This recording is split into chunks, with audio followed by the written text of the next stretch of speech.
How many sleep disorders are there? I remember you gave me that number and I was floored by the number. What was it? Yeah, like 76. Oh, God. Hi, it's Jeremiah, and welcome to the Wake Up Call podcast, brought to you by the Polysleep studio.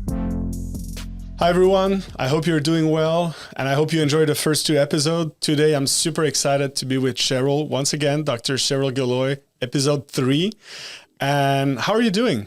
I'm doing well. How are you doing, Jeremiah? I'm doing great. And so today we have someone from Somnolence Plus, one of your colleague and partner, yes, Dr. Mayra Carlos. She's joining us from out west, so she can physically be with us. But thank you so much for joining us, Mayra. Thank you for the invite. How are you? I'm doing great. So just to go a little bit over your accomplishment, because there is a lot, I will not go over all of them, but so you completed your medical degree in 2006 in Mexico at the University of Mexico. I also saw that you done tremendous amount of research. One that I found very interesting about psychiatric training facility, including on brain research at the University of Sydney, and also one in applied clinical research related to cannabis in 2020 at McMaster's. You're currently also a professor at the Emerging Psychiatric Training SC of Ibero in Latin America for the Latin America Association of Neuroscience and Psychiatry. I hope I got it well. So much experience there. I want to start with this question. What brought you to be so passionate about that, the psychology and especially everything related to sleep? What brought you to this point? I think that it started when I was doing my residency in psychiatry, because most of the psychiatric disorders, like most mental health concerns, are related to poor sleep. Not all of them, but most have an impact. And when I was studying, there wasn't a lot of information. So I just decided to jump in and try to understand what happened there. And I've been trying to understand, and I keep on understanding why it's so important, because we spend 1/3 of our lives sleeping and we really don't know much about it. It's so true, and it's crazy that you mentioned that, because and there, Cheryl, correct me if I'm wrong, but I think, and today we really want to talk about sleep disorder. Mm-hmm. It's a big thing. I'll go personal on this one because I do suffer from sleep apnea too, but I was astonished by the number of Canadians that actually have sleep disorders. I think it's over 3.5 million. Am I correct? Yes, and the thing is, many people are undiagnosed, or potentially even misdiagnosed for a while before they realize what their issue is. Yeah, that was my case, actually. Was it? Yeah, because if you remember, I was diagnosed with hyper blood pressure. Right.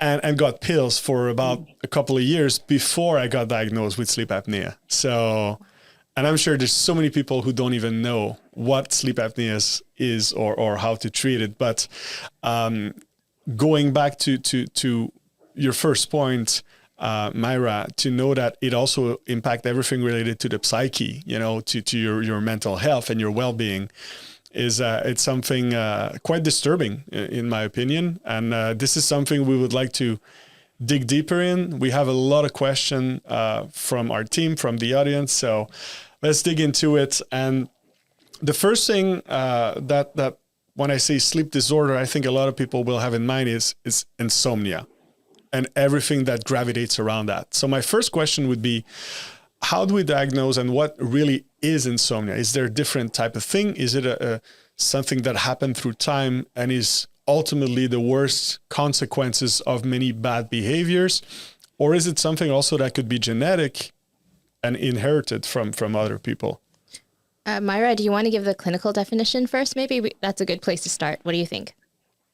Okay, yes. So insomnia, it's a very common sleep disorder that it is characterized by the difficulty falling asleep, staying asleep, or both, or having a lot of episodes in between, not resting through the night. People with insomnia often report like feeling tired, irritable, unrefreshed upon wakening.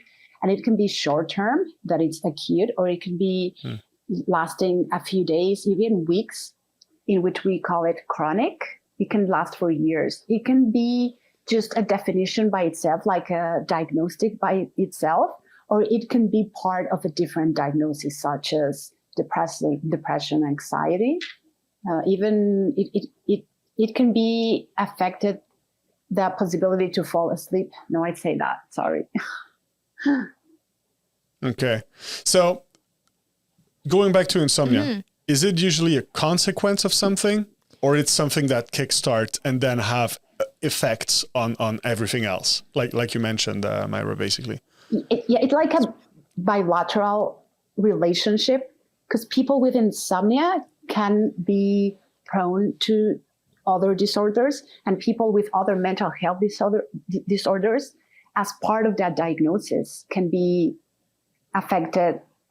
Sleep can be affected, if that makes sense. Yeah, absolutely. So it's two-way. It's a two-way street. So before, historically, people would look at sleep issues like insomnia as being a symptom of, let's say, depression or another mental health issue.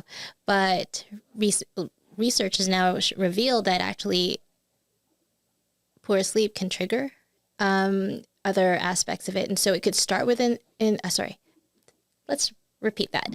So recent research has shown that it can actually trigger other episodes of, let's say, episodes of mania, for instance, for bipolar disorder, but that's poor sleep. So poor sleep could be just poor sleep on its own affecting it, or it could also be insomnia already, then it affects something else, and vice versa, right? So it really is, like Mayra said, a two-way. It's kind of a slippery slope where, if you're affected by it, there's probably consequences, and these consequences will probably not help you getting in any better shape.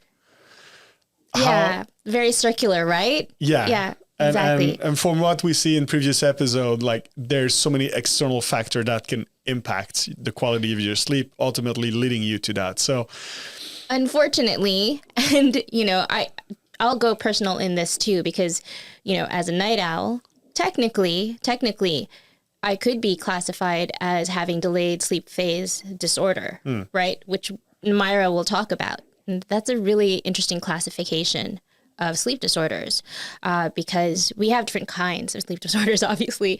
But insomnia tends to be, would you agree with me that in many cases, Mayra, insomnia would be more related to mental health, while mental health issues like stress and anxiety and depression, for the most part. Sometimes it's not. Sometimes it can be genetic, but that tends to be more rare. Right, Mayra? Yeah, that's super rare. There is the familiar fatal insomnia, but that's extremely rare. There's maybe 200 cases reported in the literature, and it's a gene mutation. It's actually a prion that accumulates in the brain.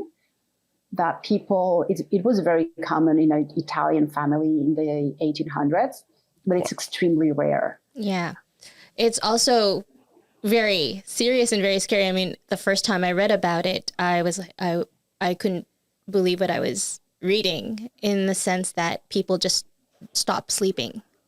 Wow. And they literally die within how long? It doesn't take long before they pass on. They just can't rest anymore, and because of that, their body just give up on them. Yeah, exactly. Oh my God, that's straight out of a science fiction. It's probably one of the worst form of torture I could imagine. Everybody experienced having, an all-nighter and being so tired the day after. Not being able to fall asleep must be horrible. Yeah, it's horrifying. But it's super rare. Yeah, I mean, most definitely. Rare. That's and I'm happy it's super rare, right? Because that would be an issue. So, what would be the most common cause of insomnia in Canada? Let's say. Let me just add something. Let's talk about insomnia not as a singular entity, but more like multiple insomnias, because there's onset insomnia. People who just can't fall asleep. So that's one type. Then it would be people who wake up really early in the morning, or people who keep on waking in between, or even people who are able to sleep enough hours, but they still feel unrested. So it's something quite subjective that we want to make objective. There's even a classification of insomnias, and there's one type of insomnia that people just are convinced that they are not sleeping, but if you perform a test, they do sleep. So there's a lot of types. That's actually, the last one is really interesting because I came across that research as well. And yeah, so just to really hit home, there are some people who say that they have insomnia, but it's not, it's not something that they don't think they sleep, but they actually do. So it's they just don't rest. They don't feel rested ever. They don't feel rested. And I think that's one of the things that in general about sleep is challenging to study, because a lot of it, unless you have, let's say, an EEG or you go and do a sleep study, a lot of this is subjective. And I would say that sometimes people don't even realize that they're sleep deprived, which isn't a condition, but they don't realize they're sleep deprived or there's anything wrong because they've been living with it for so long. I'll give you an example. We were talking about sleep apnea. I am certain that my grandparents on my father's side, I don't know about my mother's side, but on my father's side, I am absolutely certain that both of them had sleep apnea. Now that I know what sleep apnea sounds like, right? And my great aunt, who is like my grandmother's sister on that side of the family, I heard her. I was at her place at night, and I heard her sleeping and stop breathing and then waking up coughing. And I was like, oh, this is not normal. No, clearly. So by this time, she's in her 80s. And so I brought her to a sleep clinic, and they confirmed that it was definitely sleep apnea, and that the sleep apnea was pretty severe. However, at her age, one of the things they said is perhaps we caught it too late. Because she already has the cardiovascular disease. She already has diabetes. She's in her 80s. And I was told, it's possible that we may give her, she may not want to use a CPAP machine. So it takes adaptation. It's and we're going to talk about sleep apnea later. But my question to you, because I'm clearly uneducated about insomnia. I think because we hear everyone saying, "Oh, I have insomnia. I can't sleep, or I don't sleep well, or etc." Right? Mm-hmm. Okay, so let me jump into the potential causes of insomnia. It's both physical and psychological. Some of the most common causes of insomnia can include stress and anxiety. Stressful events such as work or relationship problems, for example, can keep the mind very active at night and prevent relaxation necessary for sleep, for falling asleep. Then it could be, number two, could be depression, because depression and insomnia often occur together as the inability to fall asleep or stay asleep. And that could be a symptom of depression. Also, jet lag, like traveling across different time zones, can disrupt the nature's body, the sleep-wake cycle, causing insomnia. Fourth, it could be shift work. For example, working irregular hours or night shifts can disrupt the body's natural sleep-wake again, making it difficult to fall asleep or to stay asleep whenever the people want to. There's also medical conditions such as chronic pain, asthma, acid reflux can make it difficult to fall asleep or stay asleep. Even sometimes medications for example, certain type of medication for blood pressure, or even antidepressants, which is a little bit paradoxical, but they can interfere with sleep. Of course, caffeine, alcohol use, consuming either of those during close to bedtime can disrupt sleep, or even environmental factors such as noise, light, having a pet, being in an uncomfortable environment. Temperature can interfere with falling asleep. So those are just some of them. And it's very, very important that we identify and address the underlying cause of the insomnia in order to effectively manage it. And you mentioned something there that resonates. Am I wrong to say often we're ill-equipped in the current system to diagnose that? Because education, like I said, people put insomnia in the same bucket.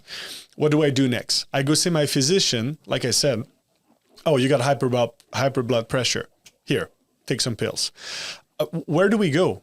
What we should say to the audience to say, hey, you know what? I might suffer from a type of insomnia, or because like you mentioned, there's the underlying cause. If you're in a high stressed environment and, you're going through some personal stuff, that might be an issue caused by that.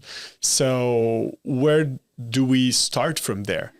Maybe, Mayra, you could explain the clinical definition in terms of the 30 minutes, a day kind of thing where, like 30 minutes having trouble sleeping, falling asleep within 30 minutes, X number times a week. Sleep latency. Yeah. So it's whenever you take more than 30 minutes to fall asleep, at least 3 times a week during a certain period of time, we can then say that you have insomnia. Okay. And that's enough normally to be, hey, you know what? I need help. I need to determine what causes that. Mm-hmm. Figuring out what type of insomnia it is, what is the root cause, and then try to figure out how to work from there. Yes, it's always recommended to speak with a healthcare professional to determine the underlying cause and develop an appropriate treatment plan. Yeah. Interesting. I would say that insomnia is probably the easier ones to diagnose. Would you agree with that statement? Because I often find that it's the other disorders that are more complicated to diagnose. And in fact, I find that when you speak with people in general, not the medical professional or, someone who knows about sleep, they'll always say, oh, I can't sleep. I must be having insomnia or something like that. But it may not be. Yeah. And Oh, sorry. No, go ahead. Diagnose or over self-diagnose, because sometimes there are other entities, other sleep disorders that could mimic insomnia, such as circadian delayed advanced phase, or it could be even restless leg syndrome. It could be other things that seem to be insomnia, but they are not. Okay. And again, that's where I think a lot of people will at some point try to medicate themselves. And I can sleep, melatonin, some tea, here we go. It's going to work for a couple of weeks, but you're just making it worse in the long term, right? Right. Or over-the-counter sleep aids, that you can buy at the pharmacy. That's something that people are doing also. And it could be insomnia, but it might not be. And then when you're taking medication, there are always issues with that too, right? Right, Mayra? Yes, not always, but sometimes there could be adverse side effects, but insomnia is usually treated by a combination of both, like non-pharmacological and pharmacological interventions. And it depends on the term, if it's short term, but it's always, or it's long term, but it's always very important. Like I want to highlight the fact that we need to treat the underlying cause, because if not, we are just putting like a Band-Aid, and the insomnia can actually perpetuate, because we all have, see it this way, there's like a threshold. I don't know if I said threshold. Yeah, no, it's perfectly fine. Yeah. So we have predisposing factors. That's our genetics. But then we have precipitating factors, such as my partner got diagnosed with cancer, had a heart attack. I'm going through a divorce. I have to finish my thesis for my PhD or whatever, like stressful situations in life. So that adds. And then there's perpetuating factors in sleep, such as using alcohol, using over-the-counter medications to try to sleep, but in the long term, those are actually not really good at all. No. It's not the treatment. So it's like a cycle there. So we don't go anywhere with that, like alcohol is really, really bad. It makes you drowsy, but at the end, it fragments your sleep, for example. Okay. Or then we want to use caffeine in the morning, and we use stimulants such as caffeine. And caffeine has like a midlife life, quarter life, or yes, quarter life, half-life. Half-life, exactly, yes. Of 4 hours. So imagine that that's just like half-life. So if you drink a lot of caffeine and you are drinking at 8 p.m. and then you want to go to sleep, you are not going to be able to fall asleep. Oh, no. So there's some things that are called sleep hygiene that we'll talk about it, that helps us improve that. Yeah. So, yeah. Okay, interesting. No, absolutely. Coffee, I know for myself. If I drink a coffee past 12, 1 p.m. max, I will sleep, but I will not sleep as well. Right? So, yeah, that's definitely true. So I think try people... decaf. Decaf, yeah. Yeah. Definitely, because, it's good. It tastes great. So now you talked about something that I want to touch base upon before we talk about other causes, and that was Restless Leg Syndrome, I think. And you said it might be misdiagnosed and taken as something else. And I'm just curious about that because someone close in my environment actually started doing that. And it's historically something that they do in their family. And she was like, I don't know what to do, but it really caused issues, Is that something common or? Yeah, I had it for a while, actually. Temporarily, but okay, not temporarily. I don't know what happened or what changed. I can't really say, but I would say it started when I was a teenager and then continued until my 30s, where sometimes I would just feel like this. I was like, what's going on? Why do I have to feel like I have to move or walk? You just feel like your leg has a strange sensation, and I would have to actually get up out of bed. But then for some reason, mine went away. I don't know why or how. The issue here is it's a little bit of a, in terms of treatment, they're really not quite sure. What causes it? Okay. Not what causes it, but I mean, this I think you could probably answer better, Mayra, in terms of treatment. But from what I saw, it wasn't like there's a pill you can take. There are a couple of things like massage, there was compression, but if you could expand upon that, this is more your area. Yeah. Explain what is restless leg. It is characterized by an uncomfortable, like crawling sensation in the legs that is relieved by movement.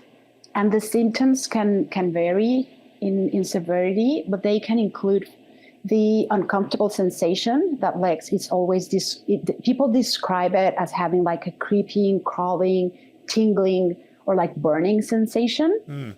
Usually this uncomfortable sensation worsens at night and may interfere with sleep. It's related with a strong urge to move the legs in order to relieve that discomfort, like standing up and walking. It goes away, it fades away for a bit. And then when people go back to bed or are like sit down for a while, let's say watching a movie or something, it comes back. And the symptoms can also be accompanied by involuntary leg movements during sleep, which can disturb sleep and lead to daytime fatigue. The diagnosis involves the physical examination, the review of medical history, and assessment of the symptoms. But there's no specific test that can diagnose it. It is related with ferritin level. Sometimes people with low iron level, it's known that there's a relationship, but not always. Sometimes, for example, people like when women are pregnant, since there is what we call hemodilution, like blood is diluted in the body, so ferritin levels are lower, so they experience this more often. And what people can do about it? Does it has anything to do with blood circulation or exercise, or I'm just curious. Yeah, there is medication. There are several medications that can be used to treat. There are dopamine agonists. There's anticonvulsants and iron supplements. Dopamine agonists are often the first line of treatment, and they work by increasing the dopamine levels in the brain, which can help relieve the symptoms. But there is a really bad side effect. It's called the augmentation effect. And the thing is, the medication is called pramipexole, but the more you use it, the worse the symptoms may be in the future. So you're delaying the effect. Exactly. Unfortunately, so we use lifestyle changes such as avoiding caffeine, alcohol, having a regular sleep routine, engaging in regular exercise, just as Cheryl mentioned, the compression stockings. While we think that they help because it improves blood flow and reduces symptoms in some people. And the iron supplements, relaxation techniques, that's basically. Awesome. Thanks for it. Because, when I heard that yesterday, it was actually yesterday that my friend told me about it. And I was like, wow, I've heard of it, but I don't exactly know how it feels, how to treat it. And definitely not something probably fun to have to deal with. No, not fun. So that's why I'm really glad I don't experience it anymore. I do occasionally start to feel it come back, which is weird. But usually that happens when I'm extremely tired.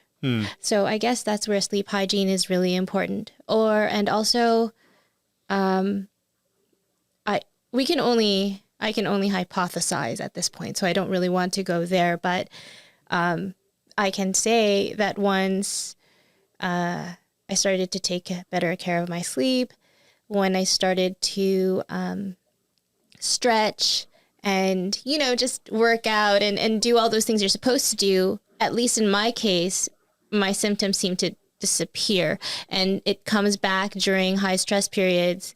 I can feel it. Hey, I don't know. This is a podcast, so we can just, sometimes just let loose a little bit. But I can say that when my mattress isn't good, when my mattress was really bad, my posture wasn't so great, then you're in a weird position. I don't know. This is, again, conjecture on my part, but I did experience it more then. But when I have a good mattress, I end up just maybe relaxing a little bit more. I don't know. Maybe it could be a combination of all those things. But as Mayra said, it's just they have treatments, but typically you have to learn how to manage it on your own through lifestyle changes. Through lifestyle changes. And that's funny that you mentioned sleep hygiene, because I think the first episode was all about sleep hygiene, right? Yeah. There's no silver bullet for anything, but the combination and the accumulation of all these good things you could do to improve your sleep.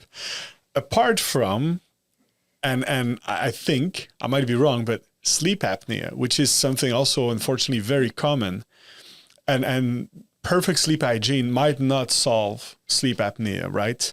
So let's talk a bit about that, because I think there's kind of an elephant in the room for a lot of people where, and myself included, you're like, oh my God, I'm going to sleep like Darth Vader. And on top of that, I grind my teeth, so I need a plate. And I'm like, wow, okay, so this is my life now. I have to have this mask and this machine and this, that.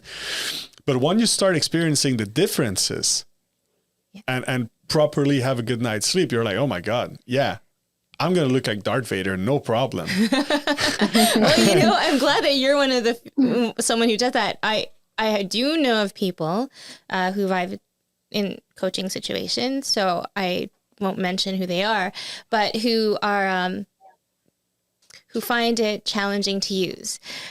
And I think sometimes it's related to having a partner. Yeah, that's, I can totally, if your partner is not supportive, that's going to be rough. Like a sleep partner, not like a business partner, obviously. No, I'm just being very, very, okay, that was just me being like a little bit awkward, but you know what I mean? All good. Yeah, no, definitely. I'm sure that if my girlfriend wouldn't be supportive, it would be definitely more complicated. But what is sleep apnea for people who might know exactly what it is? And Mayra, maybe you might be the best person to let us know. And is there a different type of sleep apnea and severity also? Mm-hmm. So sleep apnea is a mechanical situation where the airway collapses. So there's not enough air going down to the lungs. So people experience what are called apneas. That are periods of time, a specific period of time where people stop breathing, literally stop breathing. So you are trying to fall asleep, but your oxygen saturation goes down. So your brain it arouses. So you wake up. There are different types of sleep apnea. There's obstructive sleep apnea, which is the one that I'm talking about, where there is a mechanical situation where the tongue collapses and it just crashes the upper airway. And then there's also central apnea, which is not so common. And it's mostly related to stroke or to other neurological situations. But the most common is sleep apnea. It's about 4% of men and 2% of women. The prevalence does increase after menopause because there's a relationship with obesity, but not in everybody.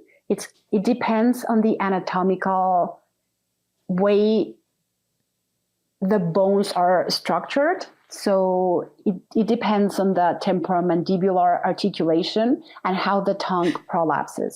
And why is this relationship with obesity? That is because they're closely related, because excess body weight can contribute to the development and the severity of apnea, because these interruptions in breathing during sleep, which leads, of course, to poor sleep quality and daytime sleepiness and other health problems. But obesity can contribute in several ways. Like excess weight around the neck and the throat can narrow the airway, making it more difficult to breathe during sleep. And also there are fat deposits in the tongue and the upper airway, which can perpetuate the obstruction of the airway and contribute to the sleep apnea. Okay. Related to inflammation, which can further narrow the airway and contribute to sleep. Okay. So mechanical seems to be often something that is the most common from my understanding. And treatment wise, well, everybody knows the CPAP. There's also a lot of gimmicky stuff on I see YouTube videos or things that I think should be avoided, like the type of thing that wakes you up when you start snoring. That's probably as bad as having sleep apnea, right? That's the worst. Right? Yeah. I was like, I was looking at this and how is that going to improve my sleep? It might be cool for my partner because every time I snore, I'm going to get someone waking me up, which is not my partner, but that doesn't solve the problem in any possible way, right? So apart from a CPAP, also one thing that I got recommended, but I didn't go through it because it was just too intimidating, was my orthodontist said we could basically do an operation where your jaw is being brought X amount of millimeter in front. And I was like, that seems pretty hardcore, excuse the term, to solve that. Is there any other type of treatment that are known for sleep apnea? Yes, there is. It depends on the severity. Let me just add the severity. There's a thing called the apnea hypoapnea index. So it depends on the number of apneas that the individual has in an hour. So we should have fewer than 5, but if it's between 5 and if it's less than 15, it could be moderate, but there's people who can have up to 100. So it depends. Yeah. So as you mentioned, while continuous positive airway pressure, that CPAP therapy is the most common and effective treatment for sleep apnea. Someone who wears it can be even 70 or 100% effective. But there are other treatment options available for people who are unable to tolerate it or who don't respond well to CPAP. And some alternatives, as you mentioned, are oral appliances. They are custom-made devices that can be worn during the sleep to keep the airway open. And they work by repositioning the jaw and the tongue to prevent the airway from collapsing during sleep. There's one that it's called mandibular advancing splits. And there's another one that it's called tongue retaining device. And what they do is try to reposition the tongue because the tongue prolapses back and closes the airway. There's also positional therapy, believe it or not. You can put something in your back, let's say like a tennis ball inside an old sock, and you just put it side in your pajamas to prevent you from sleeping on your back, so you can sleep on your side. But it depends. It involves like training the person to sleep in a position that reduces the severity of the sleep and the apnea. This may use like special pillows to encourage sleeping on the side rather than on the back. There's also surgery. Surgery may be recommended to remove excess tissue from the airway and improve breathing during sleep. Surgical options may include uvulopalatopharyngoplasty. I know. That's all. Like whenever I'm laughing or not laughing, but smiling inside, I'm laughing because I know it's a tongue twister, and I'm just thinking, I'm glad I'm not the one saying it. I know. Wow. It is which excess tissue in the throat is removed. Okay. So my orthodontist really presented me the scariest one. Basically, we're gonna cut your jaw open and move it forward. And I was like, no, thank you.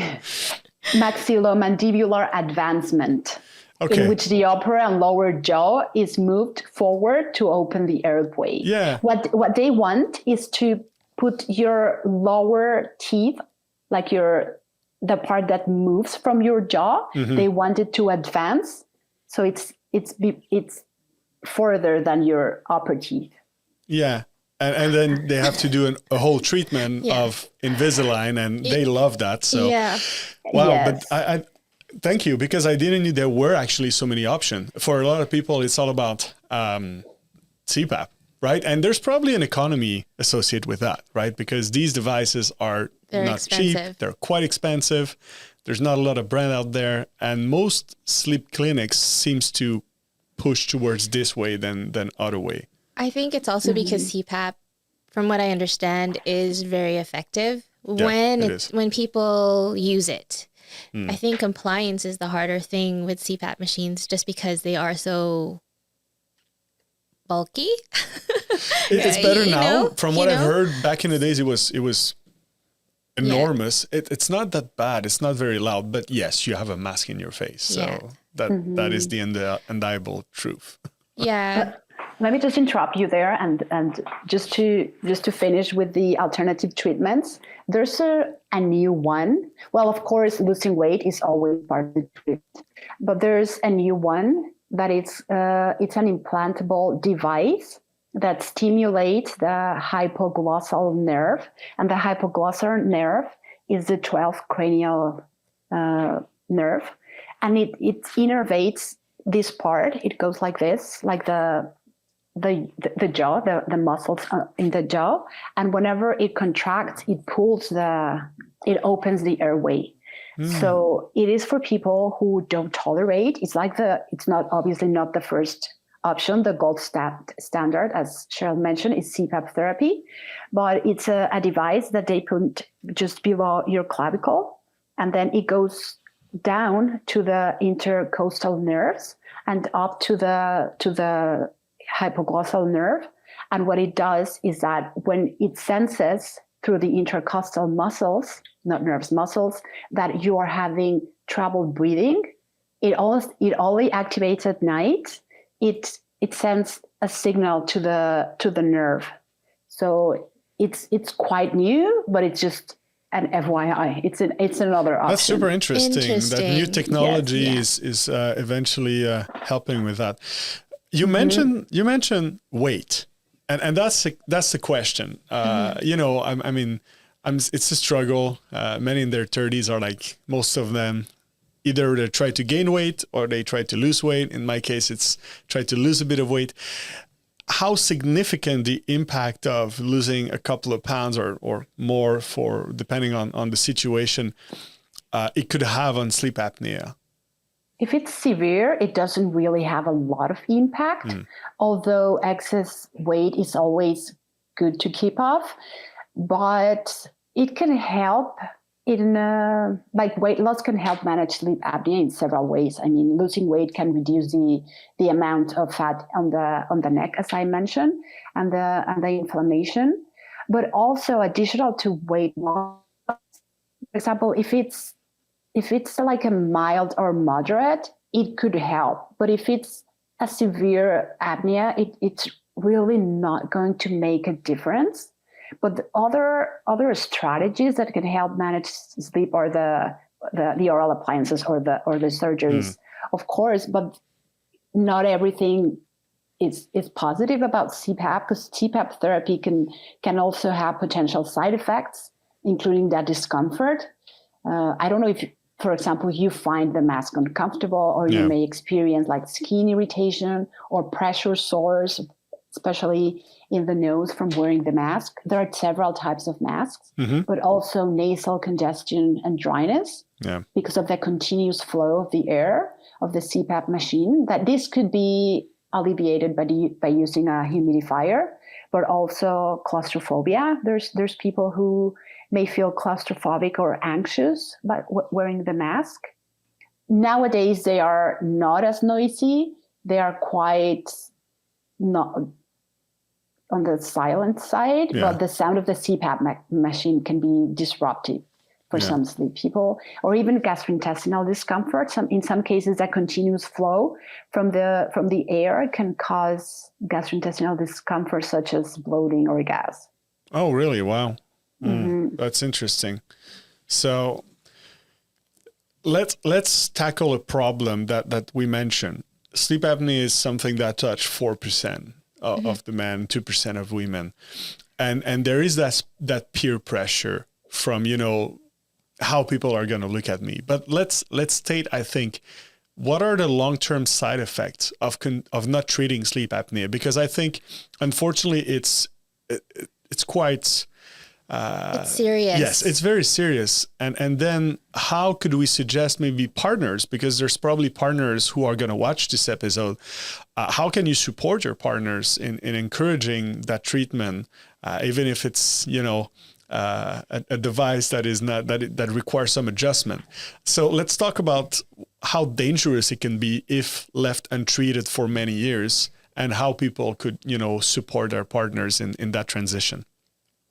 First of all, I think it's very important that the partner realize, because there's like two partners. There's one type of partner who says, because the person who lives with the sleep apnea, has daytime sleepiness and it's tired during the day, right? Yeah. So one type of partner wouldn't believe that he or she is tired during the day, because they would come to me and they would say, but he snores all night. Like, he sleeps so good because he's snoring.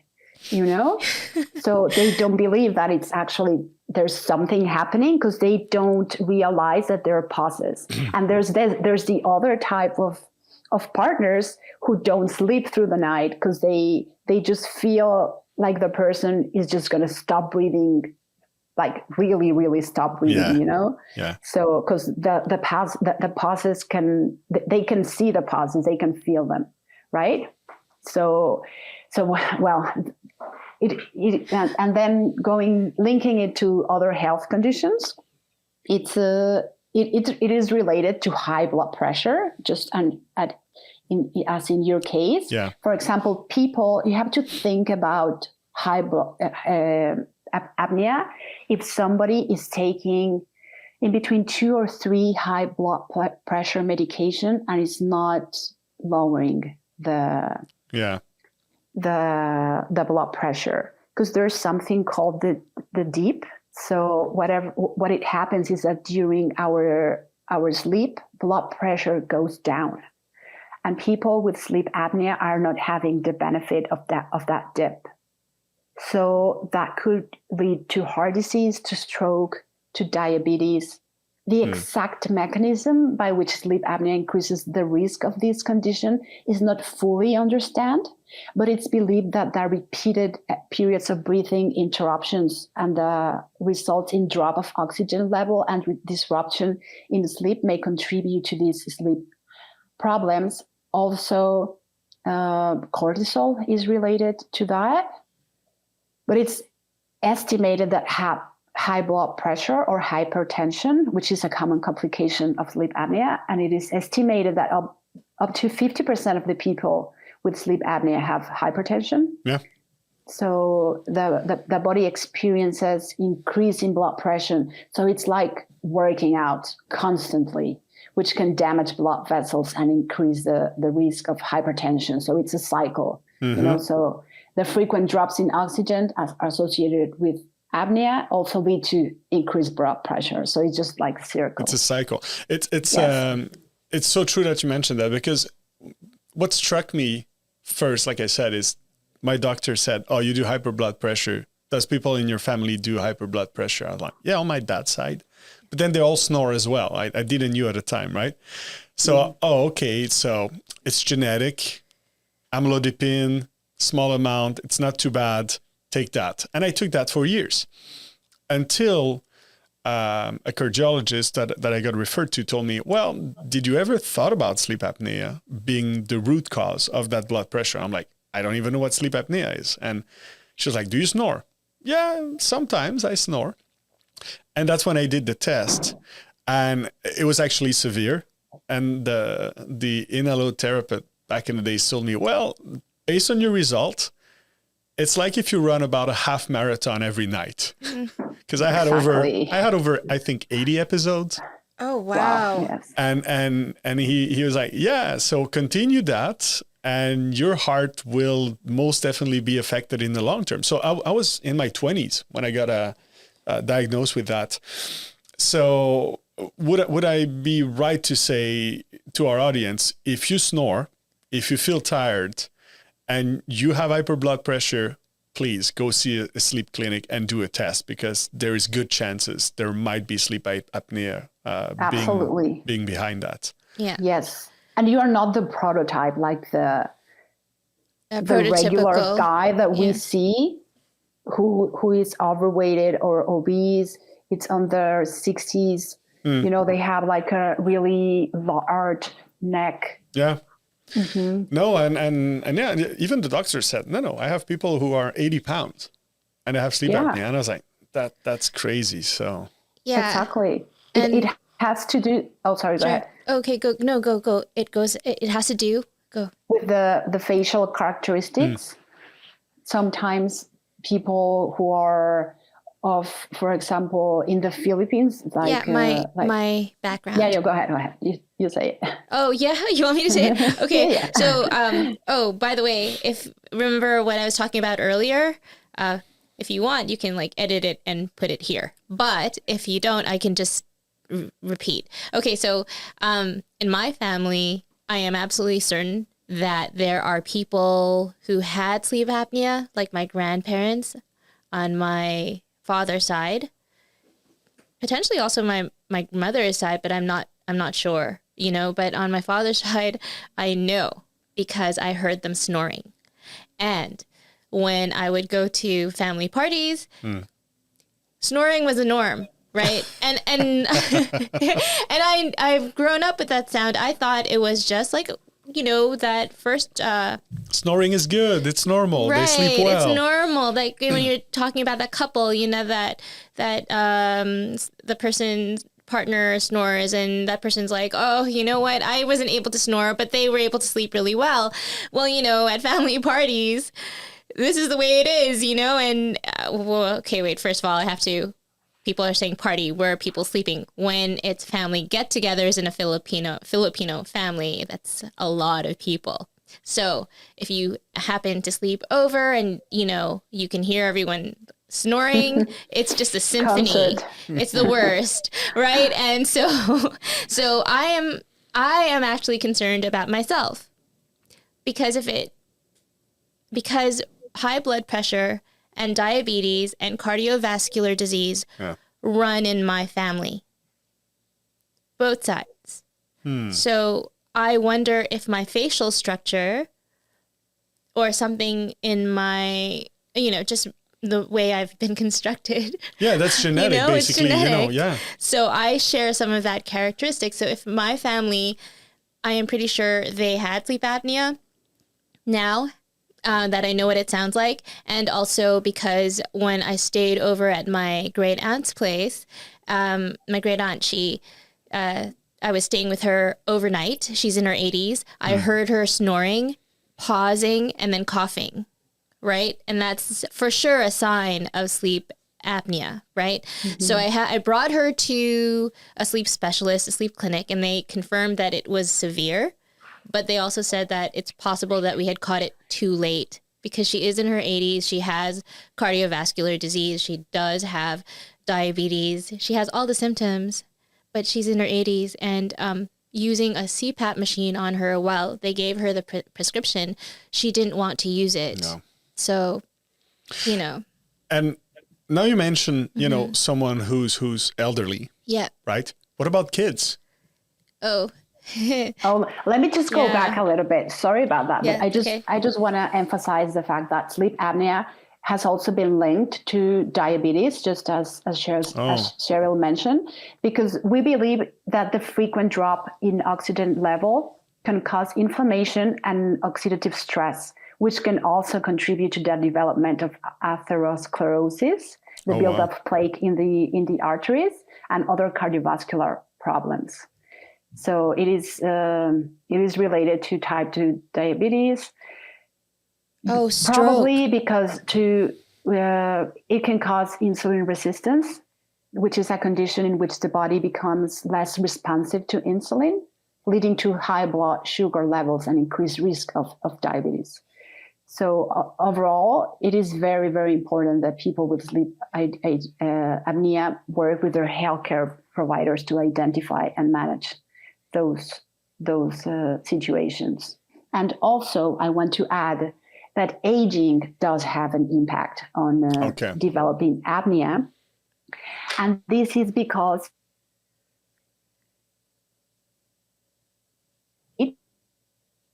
developing apnea increases because aging is often associated with changes in the structure and the function of the upper airway, such as decrease in muscle tone in the throat and changes in the shape and size of the airway. So in addition, older adults are more likely to have underlying medical conditions such as obesity or heart disease that can increase the risk of developing sleep apnea. So it's always also like the cycle again. So it's very important that some strategies for this can include weight management. Avoiding alcohol is very important because both alcohol and sedatives, especially benzodiazepine, which is a family of sedatives, can relax the muscles in the throat and make sleep apnea worse. So avoiding these substances is recommended. and just stick to the CPAP if possible. Wow. Well, thanks a lot. I think there's a lot of great insight there, and like I mentioned, if you snore, your partner tells you snore, you feel tired, and you have any other disease such as diabetes, hyper blood pressure, make sure you do a test, because there's good chances you're being affected by that. Thank you so much for that. One thing I would like to... Even smoking. Sorry to interrupt you. No, that's fine. I forgot about smoking. Like, smoking is not good overall, but smoking can cause inflammation and swelling of the airway, which can make it more difficult to breathe and exacerbate sleep apnea symptoms. Or even some antidepressants can cause weight gain or interfere with sleep, which can contribute to sleep. Yeah, because like you said, there's a direct correlation with weight and the airflow, basically, that's being obstructed. Yeah, and then you had asked earlier about younger people. Yeah, children. Right, children. Yeah. Yes, so, pediatric patients. Yeah, and you can have sleep apnea as a child. And so I used to... Well, just to share, I think I might have shared this before in another episode, but my little nephew was diagnosed probably at around 2. Wow, 2 years. That's young. Yeah, but they hope that he'll outgrow it. Mm-hmm. We'll see. So there's that. And then I was speaking with someone who was doing her PhD. She was a nurse. She works with... Well, she is a nurse, a PhD in nursing, and she focuses on sleep and children. And we were talking about this issue, and she said, yes, there are a lot of children out there who don't know that they have sleep apnea. And when people hear the child snore, they're just, oh, isn't that really cute? Because, when you hear a baby snore, it's like, oh, that's kind of cute. But actually, no, maybe it's a good idea to have them checked. Yeah, I think it's important, like you said. It is cute, as long as it doesn't persist. Right. Yeah. And it's not recurring. Because it can have a significant impact on children's development and overall health. When a child's breathing is interrupted repeatedly during sleep, their sleep quality can obviously be affected, but it leads to daytime sleepiness, poor concentration, behavioral problems, poor academic performance. Weight gain. Weight gain too. Of course. Yeah, poor growth because they are not getting enough sleep. And I don't know if you've gone through in the last episode about sleep phases, but in M3, the sleep hormone, it's produced. So if they don't get enough sleep, they have poor growth and development. They can have high blood pressure and heart problems. But in pediatric patients, the most common type of sleep apnea, which is also in adults, is the obstructive one. And it could be caused by enlarged tonsils or adenoids. Of course, also obesity. But treatment usually includes the removal of tonsils or adenoids. If they are enlarged, they can use CPAP, weight management, positional on oral appliances as well. Right. And I actually know someone who had their tonsils removed.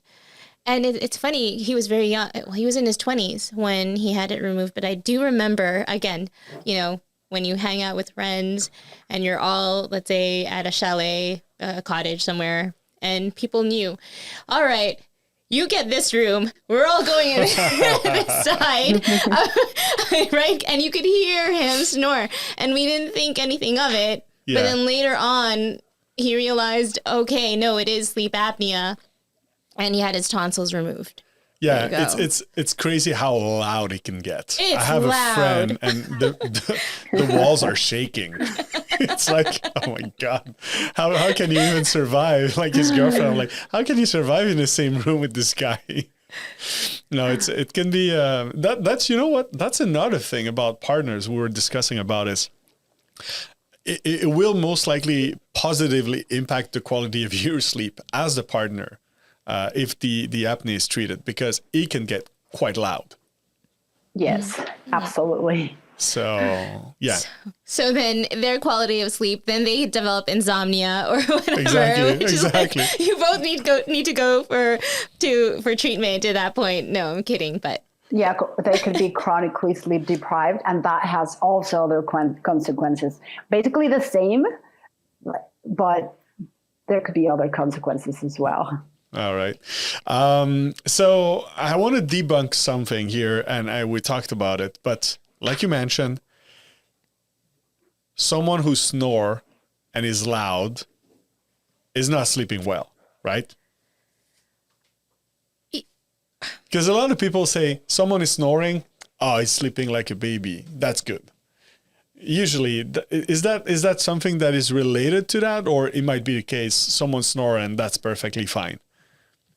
No, loud snoring is a common symptom of sleep disorder, breathing disorder, particularly obstructive sleep apnea. However, not everybody who snores has sleep apnea. Snoring can be caused by a variety of factors, including sleep position, alcohol consumption, anatomic abnormalities, such as deviated septum of the nose. While occasional snoring may be not a cause of concern, loud chronic snoring can disrupt sleep and affect quality of life of the snorer and their bed partner, of course. So it could be a symptom of a much serious sleep disorder, such as obstructive sleep apnea. Okay, so usually not a good sign. not a good sign. Not a good sign. Yeah. Okay. And Long story short, not a good sign. yeah, and if Okay. it's not for you, then if you do have someone who's sharing a bed with you, well, it's not great for them. So, if you're snoring loudly, maybe it's okay in that case for you. You don't have sleep apnea, but your partner, well, you're gonna have to deal with that. You'll have to deal with that, especially in the Yeah. morning. Trust me, not fun. I also want to add another symptom that we haven't touched, that it's Nocturia. Yes, Nocturia. Nocturia relates to sleep apnea. Nocturia is a condition in which a person wakes up during the night a few times to urinate.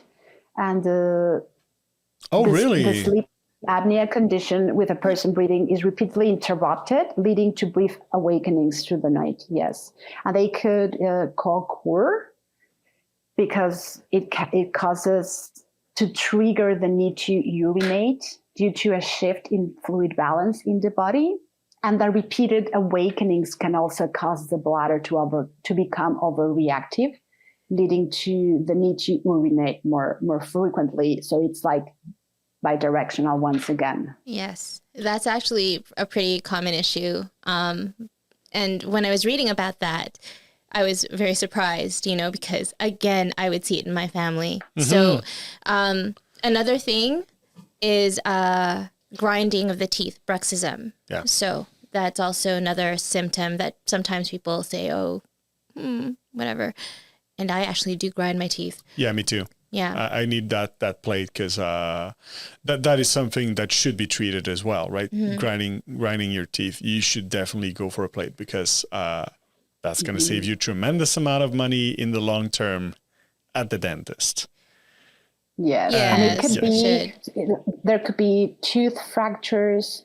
Yeah. It can contribute to the development of temporomandibular joint disorder. That it's a painful condition.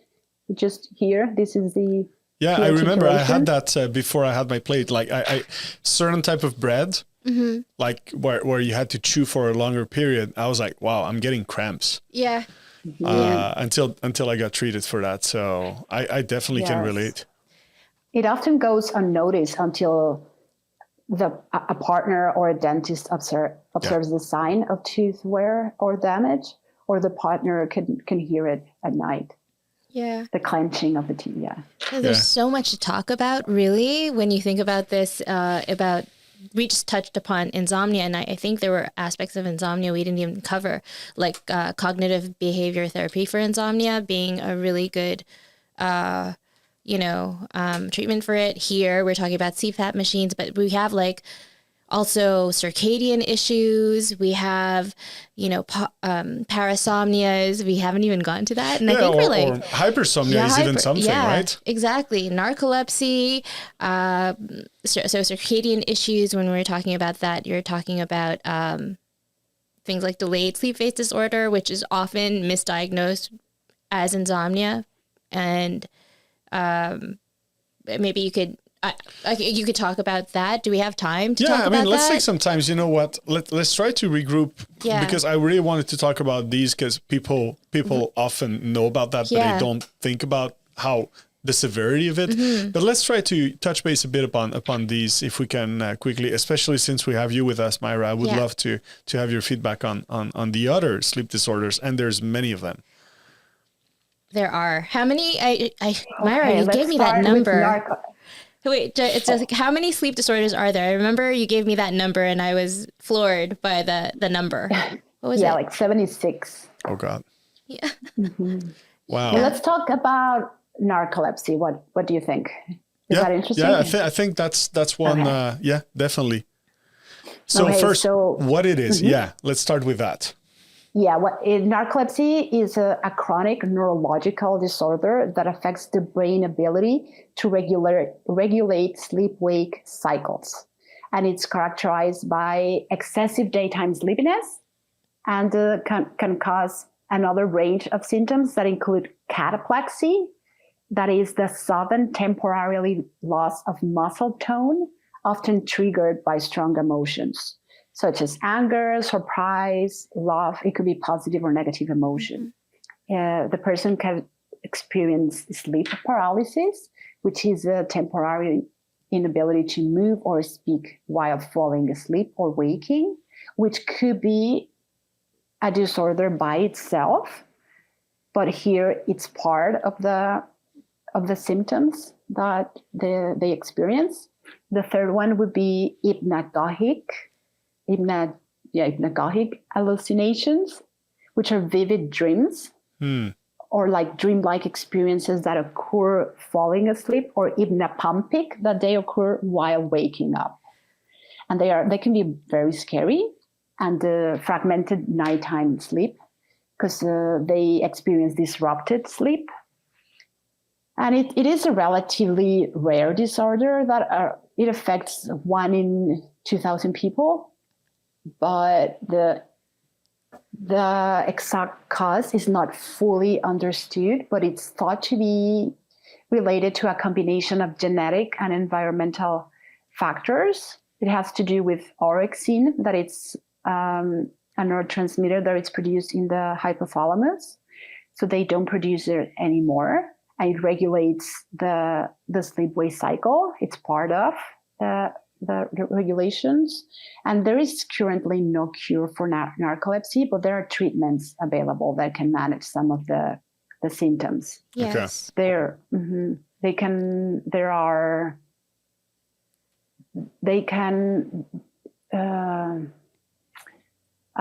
Stimulants are often the first line of treatment for the excessive daytime sleepiness, because we have to attack each one of the symptoms. So the stimulants are the for the excessive daytime sleepiness. Yeah, because that could be dangerous. Like if that happens while driving, if that happens, exactly. It actually has. So I remember at Snooze Fest. So Snooze Fest, the first one, was geared towards health, wellness, and fitness professionals. And we had Wake Up Narcolepsy working with us. So Wake Up Narcolepsy had Nicole Duray. So Nicole Duray is actually a professional golfer, LPGA. She has narcolepsy, and she would say that she would find herself driving and then wake up by the side of her vehicle. Wow, that's on so the dangerous. road. And she'd be like, "Where am I? Oh, God. Where am I? I don't even know where I am." That's scary, yes. It is. Yeah. And so many things could happen. You're driving. There's risk for not only you, but the environment around it. Wow, that's crazy. Yeah, and it's often misdiagnosed. It used to be, we know someone who, I think it took her more than 10 years before she was diagnosed. Now the average time to diagnosis is 10 years. it's still so long. Right. Yeah. So you're going to suffer for 10 years before. So, and like you mentioned, 78 sleep disorder. That's one 76, amongst 76. My bad. It's okay. It's still over 70. So, right? It's the same. Over right? 5, it's a lot. Like, Yeah. And you know, we will definitely not have the time to cover all of them. But going back to sleep hygiene, from these sleeping disorders, how many of them or the severity of them can be impacted by having a good habit and, you know, healthy sleep hygiene, you know? Does that affect it, or most of them are actually ones that need to be treated by medication or treatment? Mayra, maybe you should answer this, but I would just say that everyone should be employing sleep hygiene, especially if you have a sleep disorder. But yeah, do you have some, if you could speak to that maybe more fully? I would say most of them, if not all of them, need or would benefit from sleep hygiene education. Okay. Definitely. Yes. I think another group of disorders we should talk about is the circadian rhythm disorders, because it does affect more people and people don't know about it, and it's underdiagnosed. And it's also weird. Okay, I say weird because it's the only one where it's sort of related to social convention, right? Okay. So, for instance, I'm a night owl. Technically, the definition for someone who's a night owl, especially on the extreme end, is that you have delayed sleep phase disorder, meaning that you are not able to go to bed at the desired time. But the desired time is often one that will so that you can wake up for 9 to 5, right? The same way with shift work sleep disorder. It's interesting that there's a disorder that's related to your occupation, right? This is a social component. So you have people who are now working the night shift and they can't go to bed at the desired time, which then causes issues.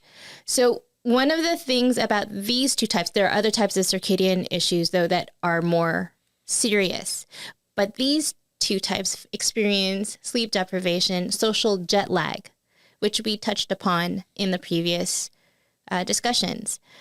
Now, it's really interesting when you start to read the studies because of how they word them, right? So when I was reading a study on delayed sleep phase disorder, which obviously I'm very interested in because, you know, I'm a night owl. Yeah. So then I'm reading it and I'm like, okay, so the people we included in this study includes those people who have issues with delayed sleep phase disorder or classify themselves as being so because they can't sleep at the desired time. And then others who don't feel that they're impacted and so therefore they wouldn't classify themselves as having delayed sleep phase disorder. So it's sort of, it's an interesting way to look at a disorder for me, right? Because it's of that social component. What that means to me, and this is just a conversation, is right, is that if we could change our work structure, allowing more flexibility for people so that, which we can do, then those people who otherwise, like barring any complications, you know, with other sleep disorders, would get the sleep that they need. Because typically if you're a night owl and you're allowed to sleep whenever you want, or you're a morning lark with advanced sleep phase disorder, so morning larks, they have advanced sleep phase disorder, which means they can't really socialize very, very well at night. They'll go to bed at around 9:30. They're out of there. No, we're not talking about 9, 8. Oh wow, 7:30, 8. We're talking about really extreme, right? So they can't go to parties, going to a movie, a dinner. No, they can't, you know what I mean? So it's really hard for them because they want to go to bed. So if you allowed people to work within when they work best, then would it be such an issue? Do you know what I mean? That's the thing. But we live in this world. Yeah, it's the and it has to society work. that dictates, right? Yeah. That our society dictates a lot of these components, Yeah. right?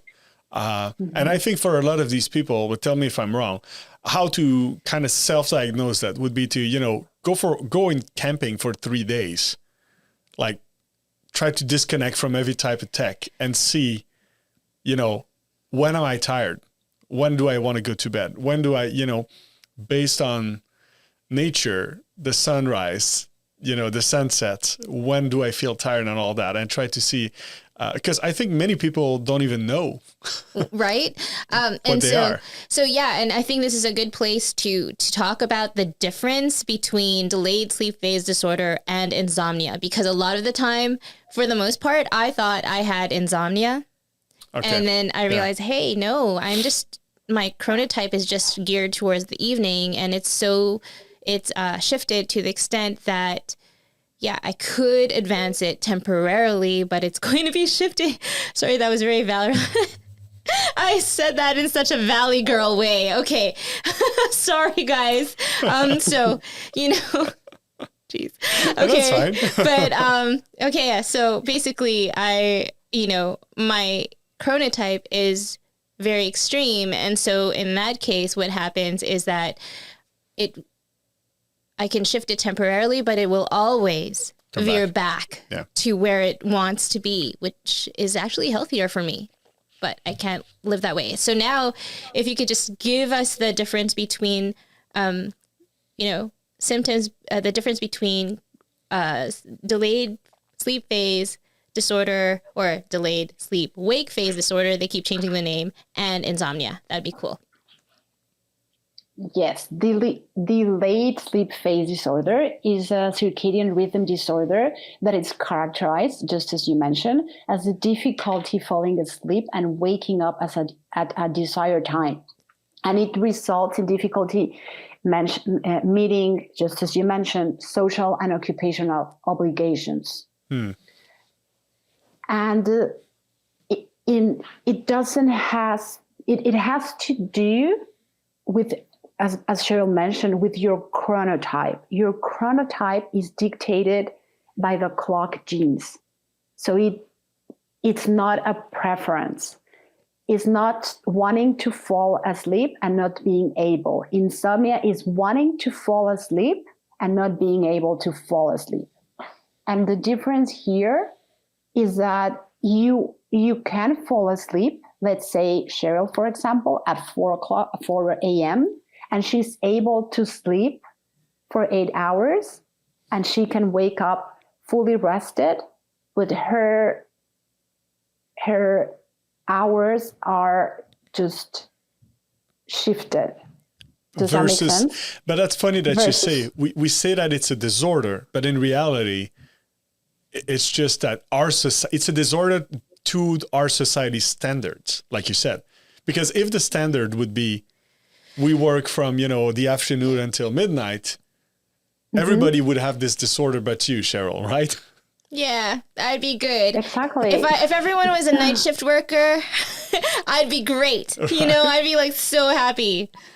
So that's interesting because it is a disorder. It is a disorder, and I can see that being really a handicap for a lot of people, right? Absolutely. But it is imposed by our society norm that 9 to 5 is, what it is. But at the same time, it also follows, sunrise, sunset to a certain extent. So, yeah. Exactly. And, I know we have another episode on night owls. So night owls don't feel so bad. We're going to get to to our issues. But, it is,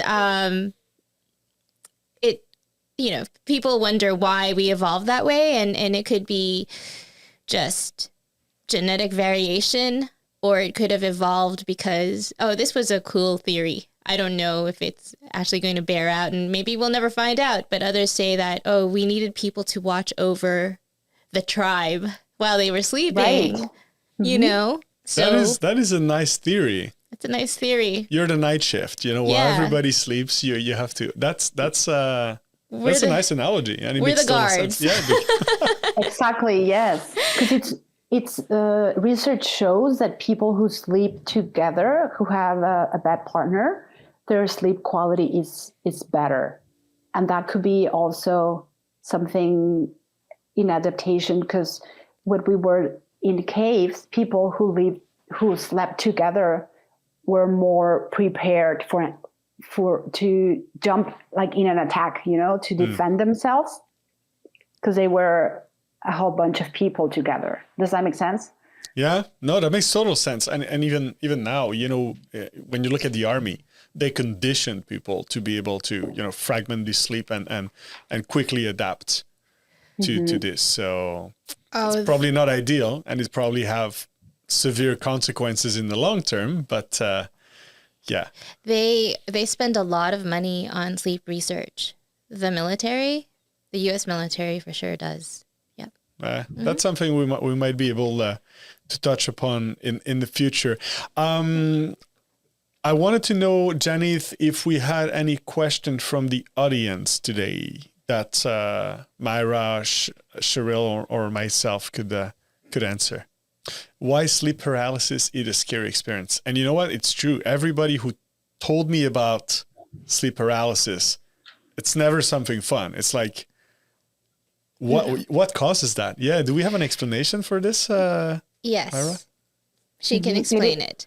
It is a terrible experience. Feeling. I've had it myself twice, and I don't wish it to anybody. It's really a creepy experience. And what happened is that there is a dysregulation between our brain. In simple words, our brain is still asleep. I don't know if you've gone through the sleep phases, but then there's this phase that is called REM sleep, rapid eye movement, where our body has muscle atonia, so we are not able to act our dreams. There's another disorder where people act their dreams, but I'm not going to touch that now. So we need that paralysis in order not to kick a ball if we are having a dream that we are playing football. So what happens in sleep paralysis is that we are awake, but our body still has that atonia, so you cannot move. Oh, God. And there's people who feel a pressure on the chest, or they have like an out-of-the-body experience. Or they feel that there's someone in the room. Exactly. Right? They feel there's someone else in the room. Or they can see themselves from, like, as if they were standing beside. It's creepy. Apparently, my mother, so we had someone from Wake Up Narcolepsy sharing at the last News Fest. And so my mother is a retired dietitian. Okay. So she attended. She was very curious, So I'm like, okay. So she did. And she sat there and people were talking about sleep paralysis. And she revealed to me later on that day that when we were younger, she had that experience, and that's why she no longer likes to take afternoon naps. And I never knew that. So that happened to her decades ago, but obviously it affected her to that extent. But really, there is a scientific explanation for it. But there are a lot of people who say, that, there's some creature on top of you and all of these issues. There's a lot of probably superstition being added to the pool. Is there anything people can do to avoid that, or it's really random, and unfortunately, if it happens to you, know that it's not going to happen too often? There's people who experience it quite often. They could have a neurological condition, but it's not that common. But sleep deprivation and anxiety, as like stress related, can trigger it. But there's really not much that people can do, unfortunately. Just know that it's going to happen. It usually just lasts for a few seconds, but the feeling, it's really, really unpleasant. It can last a little bit more, up to 2 minutes, but it's usually not that severe. Wow. Yeah. I think, relaxation strategies is something that I read people can do. So lowering stress, lowering anxiety, things like that. Yeah. Again, sleep hygiene. And right? sleep hygiene as well, yes. Because, and sleep hygiene, but everything that goes around it, everything that controls our hormone levels, such as food, nutrition, exercise, quality of our sleep surface, our environment, all these have such massive effects. And I think that's what we kind of realized today. I really didn't know there were more than 75 sleep disorder being recognized. So I was shocked too when Mayra told me that, and we were preparing, okay, well, the great part about what we do, oh, sorry. Let me try that again. The great part about what we do on our team is that we all bring our respective expertise, right? So I bring the education aspect to it. Mayra brings the sleep expertise. Yeah. And so we have other people who have expertise in exercise who come to work with us regularly, or nutrition. And so we all bring our respective pieces of the puzzle together. And I think that, just a general comment in terms of sleep, one of our goals in my mind is that more people will know about sleep, because in the medical field, in general, they get around 2 to 4 hours of training on sleep during their entire years at school. That's it. Years at their entire time in medical school. Sorry, couldn't get that out right. Wow, that's not a lot. Yeah. I thought there would be a lot more resources and courses dedicated to that, because it's such an important part of our life. I mean, let's be honest, right? Yeah. Mayra went through medical school. She knows. So what was it like? I don't know nowadays, but whenever I went to medical school, during medical school, I didn't hear anything about sleep at all.